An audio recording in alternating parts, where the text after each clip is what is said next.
Kiki Iriafen, unable to hit the three in the WNBA All-Star Game. And right away, Asia Wilson launching. Picking her way up the floor, Nafisa Collier. Plum shovels into Thomas. Thomas misses the last. Thomas misses the. Alright, what's up everybody? Welcome back to the channel. I'm back after about a month of one of my famous hiatuses to talk about something very important and something that's been on my mind for the past couple of days now. You see, there's been a bit of a disturbance in the Matrix, perhaps some confusion if you will, that revolves around the most entertaining and honestly high-octane sports leagues in the world. I'm of course referring to none other than the WNBA. Sarcasm aside, about a week ago, the WNBA had its All-Star Game, and in true delusional fashion, pun fully intended by the way, they all decided it would be a great idea to just start wearing these t-shirts that read, "Pay us what we are owed." And it honestly just begs the question, like, in the Big 25, are we just saying, fuck it?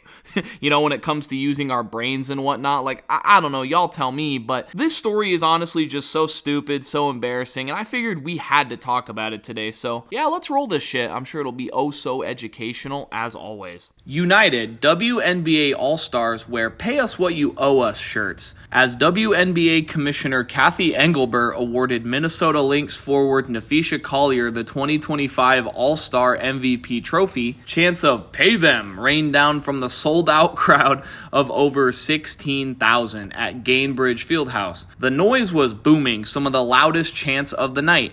A small grin spread across Collier's face. The fans echoed the message players sent during warm-up Saturday night when they wore black shirts that read, "Pay us what you owe us." The collective demonstration occurred 2 days after more than 40 players met with the league in the latest round of collective bargaining agreement negotiations. The players didn't think the meeting produced enough progress, with a late October deadline looming. So as y'all will very soon see, there's a lot that we can point and laugh at when it comes to this article and just the story as a whole. But the first thing I actually want to point out is the fact that they're touting this 16,000 fans in attendance thing as if I'm just supposed to be fucking mind blown, right? Like, holy fuck, 16,000 people, oh my god. Like, don't get it twisted, right? That's obviously a lot more eyeballs on the league than ever before. But we're not going to sit here and pretend that these are like historic numbers when it comes to sports, right? Like 16,000 people is nothing. These people come out with this whole, pay us mentality, right? When they're only pulling 16,000 people at their All-Star Game, which by the way is fewer people than the NBA's All-Star Game. No surprise there. But like the All-Star Game is one of the biggest games you're going to see from the league throughout the whole year, right? Only the league's brightest stars are in attendance playing, right?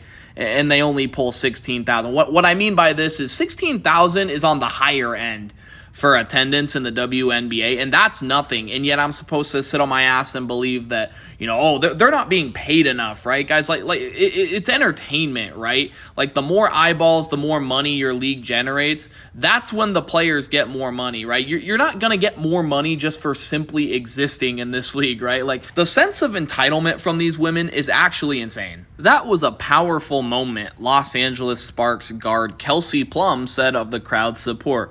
"We didn't, at least as players, we didn't know that was going to happen. So it was a genuine surprise. Those chants tonight, those signs, it just shows that as players, we are united. But the fans are united in believing what we're seeking. The fans making that chant," Collier added, "that gave me chills. We wanted to do something that was united as a collective, and I thought that it's a very powerful moment and got the point across," Plum said. "Sometimes you don't have to say anything." I do agree with you on one thing there. Sometimes you don't have to say anything. You're right, Miss Plum, because your guys' t-shirts tell me everything I need to know. They tell me that y'all are a bunch of entitled dumb bitch. Okay, I need to whoa, chill.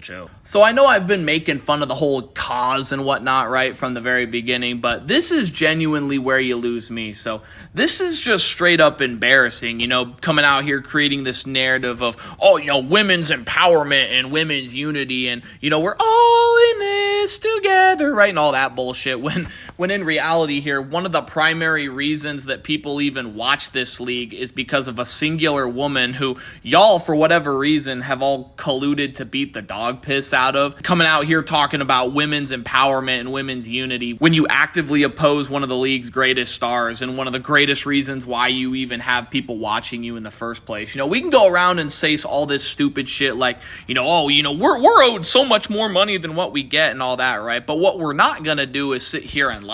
Y'all just want more money. That's all it is. Y'all think that y'all are better than you really are. You've got this like superiority complex. You think you're the shit, right? When in reality, you're not even the fart. Shout out Ice Spice there.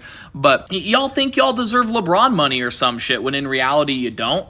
And I don't understand why we can't all just like come out as a collective and just admit that, right? Like, own it. Say it with your chest, right? There's nothing wrong with wanting more money. It makes the world go around. Why can't we just come out and say that? Why do we have to beat around the bush and create this fake unity narrative? Like, it's all just so embarrassing to say one thing, but then actively do another. Like Cat Williams once said, motherfucker, we can see you, right? Nigga, did you know that I can see you? It's genuinely crazy how they create this narrative, talk about how, it's all about the girls next to you, when in reality, like I said, they just want LeBron money, when all they're really doing is just tossing up bricks and playing pretend, right? Like, real talk, all jokes aside, I'm not here to shit on these women, the fact that they've made it to the league or whatever, like, that's awesome, right? That obviously means that they're among the best women's basketball players in the world. I know it might seem like I'm here to just shit on them, but really what I'm saying, it's more or less for entertainment purposes, but at the same time, we got to be real with ourselves. Women simply cannot compete with men in sports. We need to stop with all this nonsense about how y'all aren't paid enough when you participate in a league that quite literally hasn't turned a profit in the entirety of my lifetime. Like, no joke. Get a load of this. So this is according to Twitter's AI, Grok. It says the WNBA has not turned a profit in its 28-year history. Despite recent revenue growth, in 2023, the league generated an estimate $180 to $200 million in revenue, nearly doubling from $102 million in I don't know why I said it like that, but from $102 million in 2019. However, it was projected to lose $50 million in 2024, a significant increase from the average annual loss of about $10 million reported in 2018 by NBA Commissioner Adam Silver.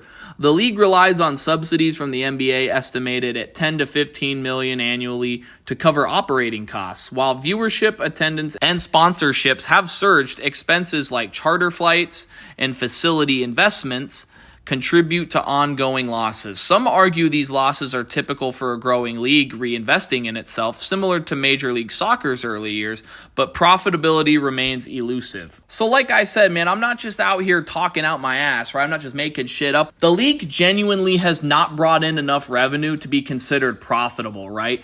Like, it's quite literally like a charity case almost is what it seems like, right? Like a goddamn soup kitchen for NBA ballers, right? But I found it really interesting that despite that surge of attendance, like, the 16,000 people that they were touting from earlier, despite all of that, the league has actually lost more money in recent years than years previous, right? Which just comes to show you that the attendance doesn't really mean anything, right? It's all about how many eyeballs that you have watching your league, right? Like, why the fuck would I watch the WNBA when I could go watch Steph Curry, I could go watch LeBron James, right? Luka Doncic, all these big names in the NBA, right? Why would I watch these women play basketball when I can watch it on a much higher level? Like, no disrespect, like I said. People are going to flock towards what's more entertaining, right? And that's just simply the NBA. I'm a fault with. Bro. I do have to give them the benefit of the doubt, though.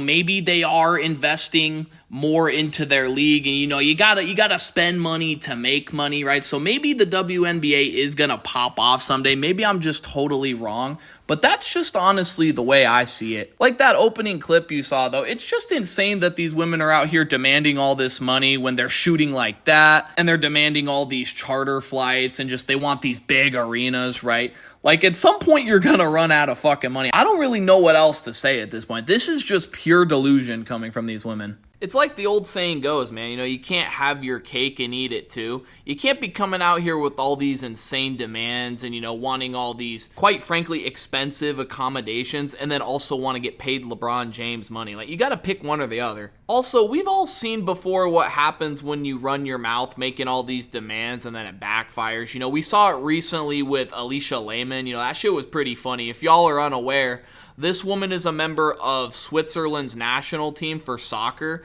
and she's notorious for, like, demanding Ronaldo money. You know, she's right there with these WNBA women that are like, oh, you know, we deserve as much money as the men, but unfortunately she had to be served a sizable helping of humble pie as she was involved in a scrimmage with a local high school team of boys that, not even joking, mopped their asses 7-1. Like, Judas Priest, man, that's gotta be embarrassing, right?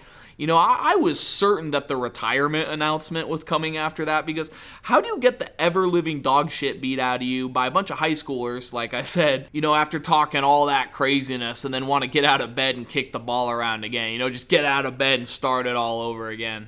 Good Lord, that's tough. My point is, though, women just aren't on the same level as men when it comes to sports.